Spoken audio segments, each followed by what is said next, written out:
மகனுக்கு புரோக்கர்கள் மூலம் பெண் பார்த்த தாய். விருதுநகரைச் சேர்ந்த பெண்ணுடன் ஜாம் ஜாம் என நடைபெற்ற திருமணம். திருமணமான 3 நாட்களில் தங்க நகை, வெள்ளி கொலுசு, பட்டுப்புடவையுடன் தலைமறைவான பெண்.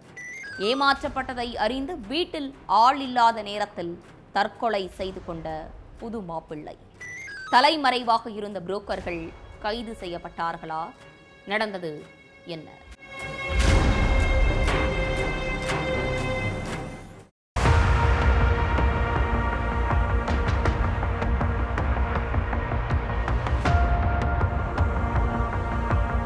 புதுசா கல்யாணமாகி வந்த புது பொண்ணை காணும்னு மாப்பிள்ளையோட சொந்தக்காரங்க எல்லாரும் கிராமம் ஃபுல்லா தேடிட்டு இருந்திருக்காங்க. அப்போ மாப்பிள்ளையோட அம்மா பழனியம்மாள் வீட்ல உள்ள ஒரு ரூம் ரொம்ப நேரமா பூட்டி கிடந்ததை பார்த்து சந்தேகப்பட்டிருக்காங்க. உடனே அந்த ரூமோட கதவை திறந்து பார்த்தப்ப மகன் சிவ சண்முகம் தூக்குல தொங்கிட்டு இருந்திருக்காரு. இத பார்த்த பழனியம்மாள், ஐயோ என் மகன் இப்படி பண்ணிக்கிட்டானேன்னு கத்தி அழுது இருக்காங்க. அப்போ பக்கத்து வீட்டுக்காரங்க போலீஸுக்கு ஃபோன் பண்ணி தகவலை சொல்லி இருக்காங்க. உடனே ஸ்பாட்டுக்கு வந்த போலீஸ் சடலத்தை மீட்டு போஸ்ட் மார்ட்டத்துக்கு அனுப்பி வச்சாங்க. அப்புறம் உங்க மகன் ஏன் தற்கொலை பண்ணிக்கிட்டாருன்னு பழனியம்மாள் கிட்ட கேட்டு இருக்காங்க. என் மகனுக்கு 3 நாளைக்கு முன்னாடி தான் கல்யாணம் ஆச்சு.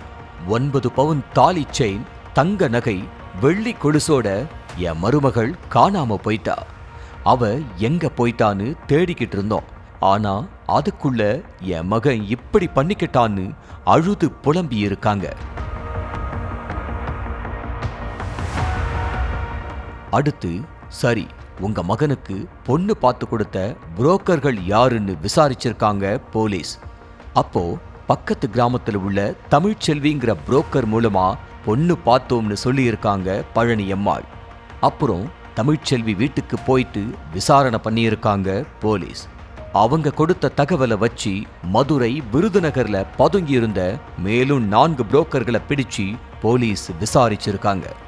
அதுல தான் இந்த புரோக்கர்களோட ஃபுல் டைம் வேலையே பித்தலாட்டமும் மோசடியும் தாங்கிறது தெரிய வந்திருக்கு.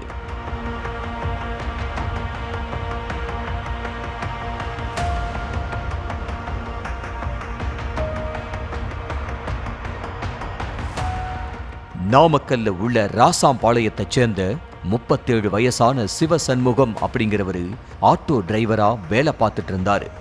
இவரோட அக்கா மலர்கொடி கல்யாணமாகி பக்கத்து கிராமத்துல வசிச்சுக்கிட்டு இருக்காங்க. சிவ சண்முகத்துக்கும் சிவகாசியை சேர்ந்த மாரிங்கிற பொண்ணுக்கும் கடந்த 4 வருஷத்துக்கு முன்னாடி கல்யாணம் ஆகியிருக்கு. ஆனா இவங்களுக்குள்ள ஏற்பட்ட கருத்து வேறுபாடு காரணமா 2 பேரும் பிரிஞ்சிட்டாங்க. நம்ம காலத்துக்கு அப்புறம் மகனை பார்த்துக்க ஆள் இல்ல, அதனால அவனுக்கு ஒரு நல்ல பொண்ணா பார்த்து 2வது கல்யாணம் பண்ணி வைக்கணும்னு முடிவு பண்ணியிருக்காங்க சிவ சண்முகத்தோட தாய் பழனியம்மாள். சிவ சண்முகத்துக்கு ஏற்கனவே திருமணம் ஆனதாலையும் அவரு 35 வயசை கடந்ததாலையும் யாரும் பெண் கொடுக்க முன் வரல. இதனால சிவ சண்முகத்தோட உறவுக்காரங்க புரோக்கர் மூலமா பொண்ணு பார்க்க முடிவு பண்ணியிருக்காங்க. அப்போ பக்கத்து கிராமமான கவுண்டம்பாளையத்தில் உள்ள தமிழ்ச்செல்விங்கிற புரோக்கரை அணுகி இருக்காங்க பழனியம்மாள்.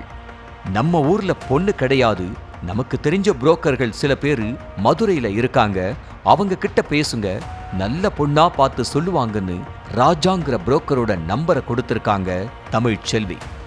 அடுத்து பழனியம்மாள் புரோக்கர் ராஜாவுக்கு ஃபோன் பண்ணி பேசி இருக்காங்க. அப்போ ஏன் ஒருத்தனால பொண்ணு பார்க்க முடியாது, என்னோட ஃப்ரெண்ட்ஸ் கஸ்தூரி, முத்துலட்சுமி, வேல்முருகன், சங்கர் கிட்டையும் விஷயத்த சொல்லி வைக்கிறேன், அவங்களும் நல்ல பொண்ணா பார்த்து சொல்லுவாங்கன்னு சொல்லியிருக்காரு. அது மட்டும் இல்லாம நாங்க எல்லாரும் சேர்ந்து பொண்ணு பார்க்கறதால 4 லட்சம் வரைக்கும் செலவாகும்னு சொல்லியிருக்காரு ராஜா. மகனுக்கு பொண்ணு கிடைச்சா போதுங்கிற ஏக்கத்துல இதுக்கு ஒத்துக்கிட்ட பழனியம்மாள் முன்பணமா 1.5 லட்சம் ரூபாயை கொடுத்திருக்காங்க. அப்புறம் கொஞ்ச நாட்கள்லயே விருதுநகர் ஆலம்பட்டியில தீபாங்கிற பொண்ணு இருக்கு. இவங்க குடும்பம் ரொம்ப ஏழ்மை நிலையில இருக்கு, அதனால அந்த பொண்ணையே பேசி முடிச்சிடலாம்னு பழனியம்மாளை பிரெயின் வாஷ் பண்ணியிருக்காங்க ராஜா. ஒரு கட்டத்துல பழனியம்மாளும் இதுக்கு ஓகே சொல்ல மதுரை மாட்டுத்தாவணியில் உள்ள சந்தன மாரியம்மன் கோவில்ல வச்சு 2 பேருக்கும் ஜாம் ஜாம்னு கல்யாணம் நடந்திருக்கு. அப்புறம் கல்யாணம் முடிஞ்ச கையோட 2 பேரும் மலர்கொடி வீட்டுக்கு விருந்துக்கு போயிட்டு அங்கேயே தங்கியிருந்தாங்க. மறுநாள் காலையில சிவசண்முகம் கண்முழிச்சு பார்த்தாரு. அப்போ பக்கத்துல படுத்திருந்த தீபா காணாம போயிருக்காங்க. எங்க தேடியும் தீபாவை காணோம். அவங்களுக்கு ஃபோன் பண்ணி பார்த்தாலும் ஸ்விட்ச் ஆஃப்ல இருந்திருக்கு.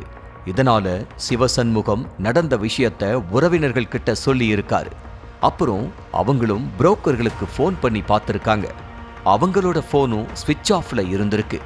அப்புறம் தான் ஏமாற்றப்பட்டதை உணர்ந்த சிவசண்முகம் வீட்ல தூக்கு போட்டு தற்கொலை செஞ்சிட்டாரு. அதுக்கப்புறம் அந்த பெண் அந்த 5 புரோக்கர்களையும் கைது பண்ணி விசாரணை பண்ணியிருக்காங்க போலீஸ். விசாரணையில அந்த பொண்ணு பேரு தீபா இல்ல, அவங்களோட உண்மையான பேரு ஜோதி லட்சுமின்னும் அவங்களுக்கு ஏற்கனவே திருமணம் ஆகிருச்சுங்கிறதும் தெரிய வந்திருக்கு. அதுக்கப்புறம் அவங்க 6 பேரையும் போலீஸ் அரெஸ்ட் பண்ணி சிறையில அடைச்சிட்டாங்க. தலைமறைவா இருக்கிற ராஜாவை மட்டும் போலீஸ் தேடிக்கிட்டு இருக்காங்க.